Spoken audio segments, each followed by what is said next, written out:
Hello everybody. कैसे हैं आप सभी लोग। मैं हूं आपका अंकित मिश्रा और आप सभी का स्वागत करता हूं अपने इस नई सीरीज में अ जेन्युइन टॉक शो। ये सीरीज बनाने का जो मेन मकसद मेरा था वो ये था कि ऐसे बहुत से स्टूडेंट मेरे कांटेक्ट में हैं जो कि बहुत लंबे टाइम से प्रिपरेशन लाइफ में हैं। चाहे वो एसएससी जे की प्रिपरेशन हो, गेट की प्रिपरेशन हो, ईएससी की प्रिपरेशन हो, या फिर वो नॉन टेक एग्जामिनेशन की प्रिपरेशन हो। तो कहीं ना कहीं उनको लगता है कि हमें कुछ ऐसे स्टूडेंट्स जो सेलेक्ट हो चुके हैं उनकी सक्सेस स्टोरी हम तक अगर पहुंच पाए तो बहुत बेटर होगा। तो ये हमारा सीरीज उन्हीं लोगों को टारगेट करेगा जो लोग अभी सिलेक्शन पा चुके हैं और अभी ट्रेनिंग पीरियड में है या जॉब कर रहे हैं वहां पे। तो उनसे हम ये पूछेंगे कि उन्होंने अपनी प्रिपरेशन कैसे करी, उन्होंने अपनी लाइफ में क्या मिस्टेक्स करी, उन मिस्टेक्स को कैसे सुधारा। वो सारी चीजें यहाँ पे हम लोग डिस्कस करेंगे, पूछेंगे। इवन आप लोग भी हमारे साथ यहाँ पे लाइव जुड़े हुए हैं और आप भी इनसे डायरेक्टली क्वेश्चन पूछ सकते हैं। आप कमेंट में जो क्वेश्चन पूछेंगे वो आप यहाँ पे पूछ सकते हैं। ये जो सीरीज है यहाँ पे मैं एक टॉक शो बोल रहा हूँ। वहां पे जो बंदे आज हम जिनसे मिलने जा रहे हैं वो है कविता प्रकाश, जो कि मात्र 21 साल की हैं, 21 ईयर्स ओल्ड हैं। इन्होंने जस्ट अभी डिप्लोमा कंप्लीट किया है, इलेक्ट्रिकल इंजीनियरिंग से जस्ट इन्होंने डिप्लोमा कंप्लीट किया है। और अभी डिप्लोमा कंप्लीट करते से ही इन्होंने एसएससी जेई का एग्जाम क्वालिफाई किया है और सीपीडब्ल्यूडी का डिपार्टमेंट इनको अलॉट हुआ है। जो कि आप लोग जानते होंगे, एसएससी जेई के थ्रू बहुत जनों का एम होता है, सपना होता है कि वो सीपीडब्ल्यूडी का डिपार्टमेंट पाएं।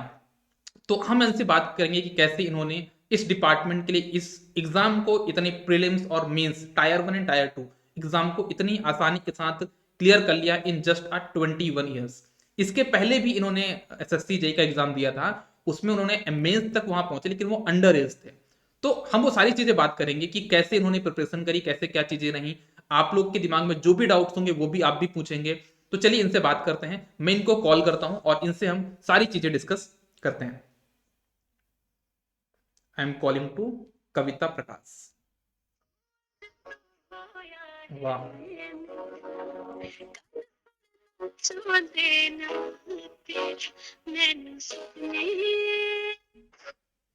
हेलो। हेलो। हाँ कविता, हाँ सर।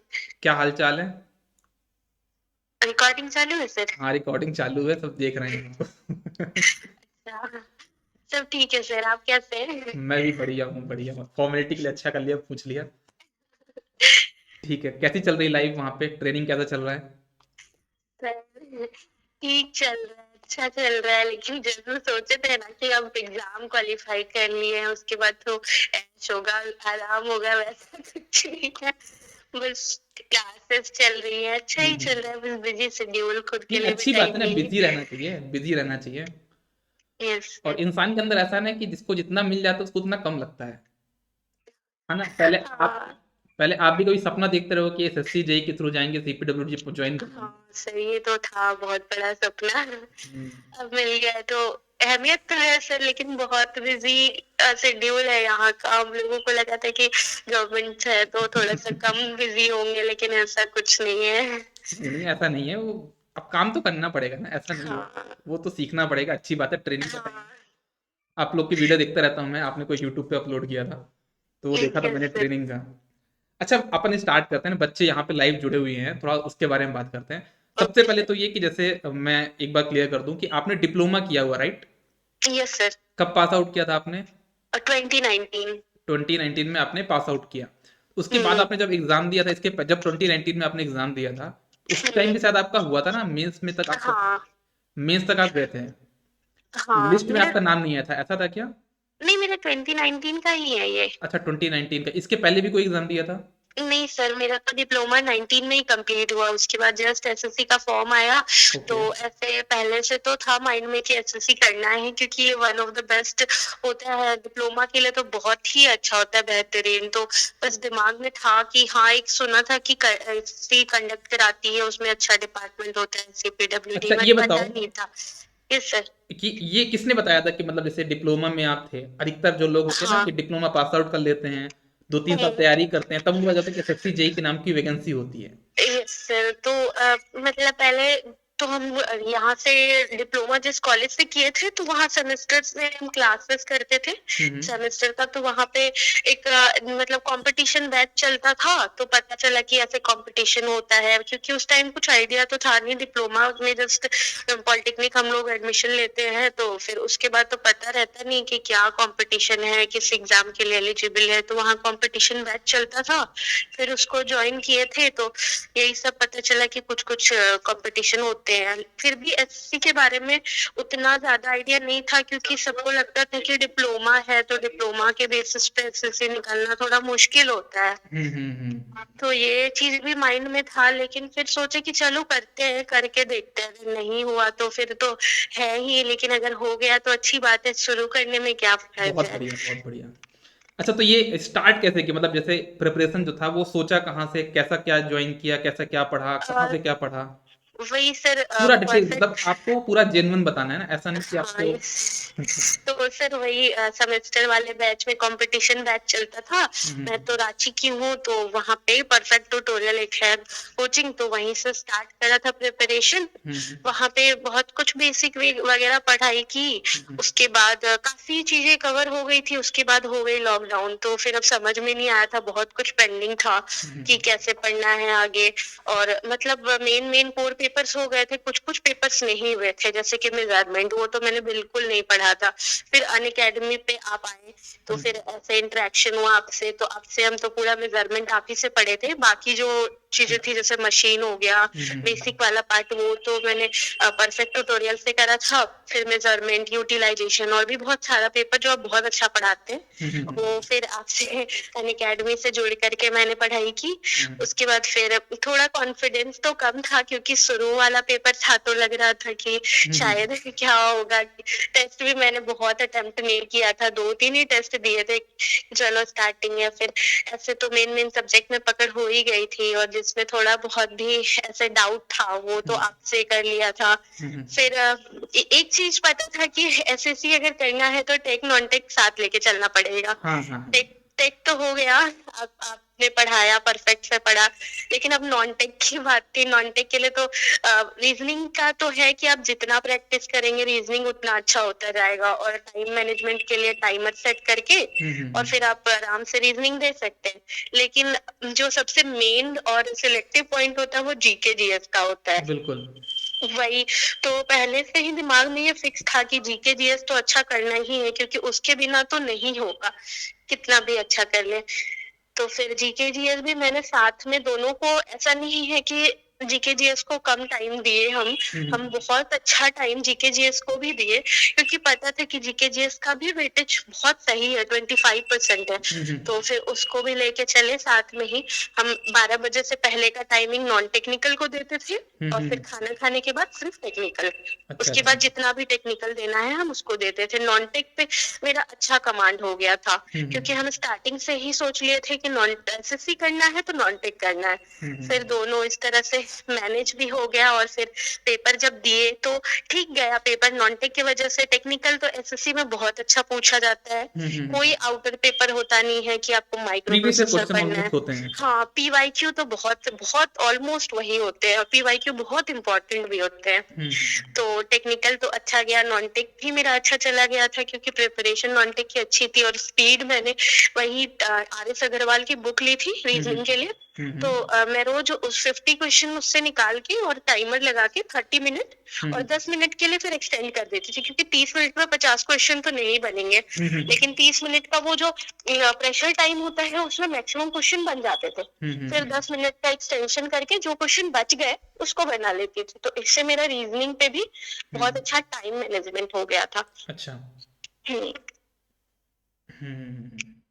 अच्छा, तो ये पूछूंगा, जैसे टेक्निकल का जो था, जैसे आपने यस टायर सर। 1 पेपर दिया, तो उसमें कुछ आप टाइम लॉट बता सकते हो कि टेक्निकल आपने कितने टाइम में कर लिया था? हाँ, तो जैसे ही मैंने पेपर दिया तो पहले ही मैं सोच करके गई थी। कभी भी हम लोग कोई पेपर देते हैं, जैसे मेरा बहुत सारा पेपर में नहीं हुआ, उसमें ऐसा नहीं कि बहुत नंबर से नहीं हुआ, 0.75 0.25 से पावर ग्रेड में नहीं हुआ था, ऐसे कुछ कुछ पॉइंट से नहीं हो रहे थे। तो हम पहले ही, मेरा एक था कि हम जाते हैं एग्जाम हॉल में, तो सबसे पहले घर से तो बना के जाते कि क्या अटेम्प्ट करना है, लेकिन वो चीज दिमाग में उस टाइम पे रिकॉल करने के लिए, जो हम लोगों को उस टाइम पे हम सोच लेते हैं कि क्या बनाना है। तो हम जब एग्जाम देने के लिए गए तो पहले ही जाते हैं, ऑलमोस्ट 15-20 मिनट आधा घंटा पहले।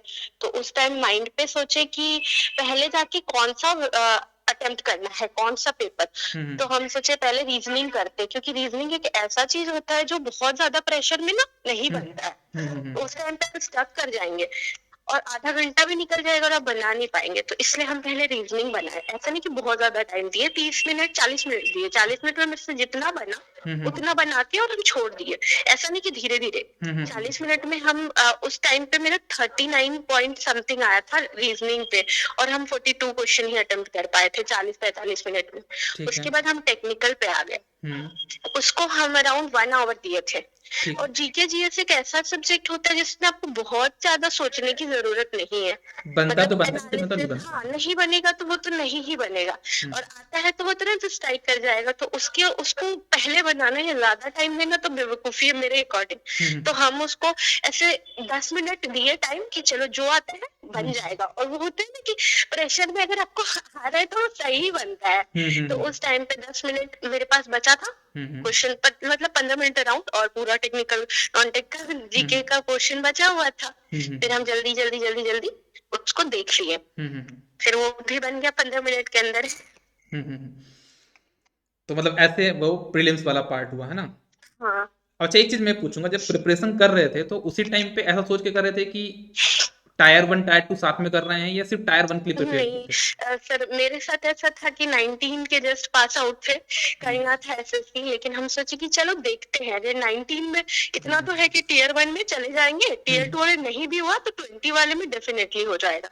लेकिन वो होता है कि एक बार आप एक बात बोले थे, हमको याद है क्लास में, कि एग्जाम्स जो होता है वो 40% सिलेबस और 60% कॉन्फिडेंस का होता है। हम वो चीज को एग्जाम से पहले सोच करके ही गए थे, और हम बहुत कॉन्फिडेंट थे कि मेरे टीयर 1 में होगा ही होगा, क्यों नहीं होगा। लेकिन वो होता है कि डिप्लोमा वाला भी एक क्राइटेरिया था कि टीयर 1 में हो गया तो टीयर में नहीं होगा, क्योंकि अब डिप्लोमा से है। थोड़ा सा डर लग रहा था, लेकिन फिर सोचे ठीक है दे के देखते हैं। टीयर 1 में हो गया। फिर टीयर 2, जैसे कि टीयर 1 और टीयर 2 का टेक्निकल पोर्शन तो दोनों सेम ही रहता है। और जैसे हम पढ़ाई किए थे पहले, तो परफेक्ट ट्यूटोरियल से पढ़े थे, तो वहां पे भी थ्योरेटिकली पढ़ाया गया था, और आप भी पढ़ाए थे, तो वो भी बहुत ज्यादा इलेबोरेट करके पूरा प्रॉपर नोट्स में पढ़ाए थे आप भी। तो वो काफी अच्छा कलेक्शन था मेंस के लिए। और परफेक्ट ट्यूटोरियल से भी जो मशीन वगैरह के नोट्स मिले थे बहुत सही थे। तो फिर वो वही तो टीयर 1 में पढ़ के गए थे, तो दोनों ऑलमोस्ट सेम था। बट ऐसा सोच के नहीं किया था कि ये टीयर 2 के लिए भी प्रिपरेशन चल रहा है। फिर उस टाइम पे जब निकल गया तो हम थोड़े बहुत ज्यादा ही ये हो गए थे कि क्या करे, निकल गया, अब मौका नहीं छोड़ना चाहिए, करना चाहिए। तो फिर हम आपको फोन किए, फिर अपने ट्यूशन सर से बात किए, परफेक्ट ट्यूटोरियल वाले देवेंद्र सर से, फिर आपको फोन करके काफी परेशान किए कि नहीं, कैसे परेशान करें नहीं, वो तो सर। गाइडेंस है ना, उसके लिए तो मतलब सबके हाँ लिए अवेलेबल रहते हैं। हाँ, फिर हमको लगा कि हम थोड़े से मतलब परेशान भी थे कि शायद आप गाइड करेंगे कि नहीं। फिर सोचे कॉल करके देखते हैं, क्यों नहीं करेंगे। फिर आपका भी बहुत सपोर्ट रहा, ट्यूशन वाले सर ने भी बहुत सारे ऐसे अरेंज करवा दिए थे टेस्ट देने के लिए। तो फिर टीयर 2 के लिए फिर वही सब पढ़ना स्टार्ट किए, और लिखने का प्रैक्टिस। टीयर 2 के लिए सब, एसएससी में जो होता है टीयर 1 ही टफ होता है, टीयर 2 का क्वेश्चन उतना ज्यादा टफ नहीं होता है। मेन जो होता है टीयर 2 का टाइम मैनेजमेंट। टाइम आप, क्योंकि 2 ही घंटा होता है हम लोगों के पास, और पेजेस होते हैं। पहले तो पेजेस भरने होते थे, लेकिन जिस टाइम हम लोग पेपर दिए 2019 में, तो क्यू कैब इंट्रोड्यूस हो गया, यानी क्वेश्चन कम आंसर बुकलेट। उसमें आपके जैसे हम लोग 10th में एग्जाम देते हैं वैसे ही क्वेश्चन के नीचे आंसर लिखना है। तो अब आपको पेजेस भरने की भी टेंशन नहीं है। आप, हम लोग जब पेपर दिए थे तो उस टाइम थ्योरी क्वेश्चंस बहुत आए थे, लेकिन एक थ्योरी क्वेश्चन के लिए एक ही पेज था, इतना कम था कि आप पूरा लिख ही नहीं सकते। अगर आप लिखेंगे तो डायग्राम छूट जाएगा। तो उस चीज को बैलेंस बना के चलना कि हम वो भी लिखें, थोड़ा जो इम्पोर्टेंट पॉइंट है, थोड़ा डायग्राम भी दिखा दे, ताकि वो सामने वाला जो है कॉपी चेक करे तो उसको पता चले कि सिर्फ थ्योरी लिख के नहीं भरा है, वो उसको आता है। तो हम वही किए, थोड़ा बहुत इम्पोर्टेंट पॉइंट्स लिखे, सब में डायग्राम बनाए जितना था। ठीक है। और फिर एक मेरे टाइम पे एक एनर्जी मीटर वाला क्वेश्चन आया था, आपसे हम पढ़े थे मेजरमेंट, तो एनर्जी मीटर का हम तो पेज नहीं देखे कि कितना पेज है। पहला पेज में हम बड़ा सा डायग्राम बहुत सुंदर सा बना दिए, और नीचे मेरा बिल्कुल 5-6 लाइन बचा। फिर हम सोचे ये क्या कर दिए हम, अब लिखे कहाँ? फिर हम इम्पोर्टेंट पॉइंट जो था उसका जो इक्वेशंस था वो लिख दिए, तो हमको अच्छा मार्क्स मिला। अच्छा, आपने लेकिन हम कॉपी भी डायग्राम निकलवाई है बनाए अपनी थे। क्या मेंस की? हाँ हाँ, आरटीआई लगा के मैंने कॉपी मंगवाई है। ठीक है, तो आप वो शेयर करिए, तो डिस्क्रिप्शन में बच्चों को भी देंगे वो भी कॉपी, है ना? हाँ जी बिल्कुल सर। ठीक है, तो उनको भी हेल्प मिलेगी। हम्म। ठीक है, तो अच्छा लगा आपसे बात करके। कुछ आप सजेशन देना चाहोगे कि मतलब आपने एग्जाम दिया तो आपसे कुछ मिस्टेक्स तो हुई होंगी, है ना? पेपर आपने दिया, हाँ सिलेक्शन हो बिल्कुल। गया, लेकिन कुछ लगता हो कि यार ये वीकनेस थी मेरे अंदर और मुझे हाँ इम्प्रूव करना था। हाँ सर, जैसे कि हम जिस टाइम पेपर दिए थे वो पेपर थ्योरेटिकल काफी था हम्म और कुछ कुछ न्यूमेरिकल था, लेकिन 2020 का भी हम मेंस दिए थे, उसमें हम्म मेरा नहीं हुआ। 19 में मेरे मेंस में हो गया, 2020 का सिर्फ मेंस तक पहुंचे थे। तो हम्म उस पे हम क्या गलती किए कि न्यूमेरिकल वाला पार्ट जैसे हम थ्योरी ही पढ़ने लगे, लगा कि 19 में थ्योरी आया तो 20 में भी आएगा। हम्म तो ऐसा गलती नहीं करना है कि सिर्फ न्यूमेरिकल पढ़ना है या थ्योरी ही पढ़ के जाना है, दोनों को ऐसे बराबर लेके चले। हम्म और इसका बहुत अच्छा एक है बुक वीके मेहता, हम्म वो हम्म, बुक वो बुक बहुत अच्छी होती है मेंस के लिए, क्योंकि बहुत सारा ऐसा क्वेश्चन होता है जो डायरेक्ट वीके मेहता से उठा के पूछ देते हैं वो लोग। ओके। तो ये बहुत इंपॉर्टेंट होता है कि आप अगर मेंस के लिए तैयारी कर रहे हैं तो वीके मेहता बिल्कुल पढ़े। ठीक है। और अच्छा, ये जैसे ये तो आपका एसएससी जेई का हो गया, है ना? आपने हाँ इसके अलावा भी कोई एग्जाम क्वालिफाई के साथ, मुझे याद है आपने कोई हाँ, ज्वाइन करने Steel Authority of India Limited SAIL का। में गए थे आप, है ना? हाँ बट ज्वाइन नहीं इसमें किया था? किए नहीं, नहीं क्योंकि डॉक फिर इधर हो गया था तो फिर बॉन्ड वॉन्ड का चक्कर हो जाता है इसलिए। चलो, बढ़िया लगा आपसे बात करके, है ना? हालांकि आपसे यस बात सर। बहुत टाइम से हो रही है, बट तब भी यस स्टूडेंट लोग सर। को अच्छा लगा होगा। ठीक ऑफ कोर्स। है ना? और जैसे मेंस का एक बार एग्जाम आएगा उस टाइम पे एक बार अपन और कनेक्ट करेंगे, इनको थोड़ा मोटिवेट करना एग्जाम के 2 दिन पहले, क्योंकि मैं यस आपको सर जानता हूँ, बिल्कुल बिल्कुल। एवरेज स्टूडेंट थे आप, है ना? हाँ। और मतलब इनको मैं देखता हूँ, जितने भी स्टूडेंट मुझसे पढ़ रहे हैं वो बहुत टैलेंटेड है, लेकिन यस थोड़ा सा सर। डिमोटिवेट रहते हैं कि नहीं होगा नहीं ओके। होगा, कि पढ़ने में आपसे भी ज्यादा होशियार है। मैं दोनों को देखता हूँ, मैं एक टीचर हूँ तो मैं आपको भी देखा हूँ कि आप कैसे थे, उनको भी देखा, लेकिन आपके अंदर क्या था ना, आपका भी एक हम्म। मतलब बच्चों को बताऊंगा खास बात क्या थी, कि जैसे आपका हम्म। सिलेक्शन एसएससी जेई में हो गया है, हम्म। लेकिन तब भी आप कंट्रोल सिस्टम में लेक्चर देख रहे थे, हाँ। है ना? जबकि आप डिप्लोमा कैंडिडेट हो, उनको कंट्रोल सिस्टम सब्जेक्ट है ही नहीं, हम्म। डिजिटल इलेक्ट्रॉनिक्स है भी नहीं, लेकिन तब हम्म। भी सिलेक्शन होने के बाद भी आप मेरा कोर्स देख रहे थे। आपने 2-3 बार मुझे स्क्रीनशॉट भी भेजा कि सर यहाँ पे यस डाउट सर। आती है, यहाँ पे ऐसा हो रहा है। Yes sir. तो ये अच्छी चीज है, मतलब सिलेक्शन होने के बाद ऐसा नहीं कि रुकना है हमको, one yes bye sir. Step हमको ऊपर जाता जाना है ना? Yes sir. तो वो अच्छी बात मुझे आपकी लगी। चलो थैंक ठीक यू है सर। ना? आप अपनी तैयारी मतलब ट्रेनिंग अच्छे से कंप्लीट कर लीजिए, कि यस जैसे सर। आपकी अभी सैलरी वगैरह आई, कुछ नहीं आई आपकी? नहीं नहीं सर, अभी तो ज्वाइन नहीं किया है, लास्ट ऑफ मंथ में आएगी। अच्छा, चलो ठीक है। ओके, है ना? ठीक है सर। All the best. ठीक है। Good day. Thank you sir. चलिए, तो ये आपका इनसे हमने डिस्कशन किया। आई होप आपको थोड़ा सा कॉन्फिडेंस फील हुआ होगा, एक रोड मैप मिल गया होगा कैसे प्रिपरेशन करनी है, कि एक बहुत एवरेज स्टूडेंट थी, बहुत टैलेंटेड नहीं थी, बहुत एवरेज स्कूल से पढ़ी है, बहुत एवरेज कॉलेज से पढ़ी है, डिप्लोमा की है ना? बहुत ज़्यादा टाइम नहीं दिया, सेकेंड ईयर में पढ़ना स्टार्ट किया, थर्ड ईयर मैंने अपनी जॉब ले ली। ठीक है, तो मतलब आप लोग के लिए मैं वही बोलना चाह रहा हूँ कि ऐसा मत सोचो कि बहुत बड़ा एग्जाम है। आप लोग अगर ये सोच लोगे तो आप तो आधी रेस वहीं पे हार जाते हो, क्योंकि इतना बड़ा एग्जाम नहीं है, बहुत छोटा एग्जाम है ये, है ना? और आप इसको बहुत इजीली क्रैक कर सकते हो। मेन कॉन्सेप्ट होता है कॉन्फिडेंस का और आपकी मेहनत का। मेहनत और कॉन्फिडेंस दोनों रहेगा तो आपका सिलेक्शन जरूर होगा। तो चलिए, इस सीरीज को हम यहीं पे एंड करते हैं। नेक्स्ट सीरीज में हम कुछ नए लोगों के साथ मिलेंगे, नए मेहमान के साथ मिलेंगे। आपको ये वीडियो कैसा लगा वो कमेंट सेक्शन में जरूर बताइएगा। Good day, all the best.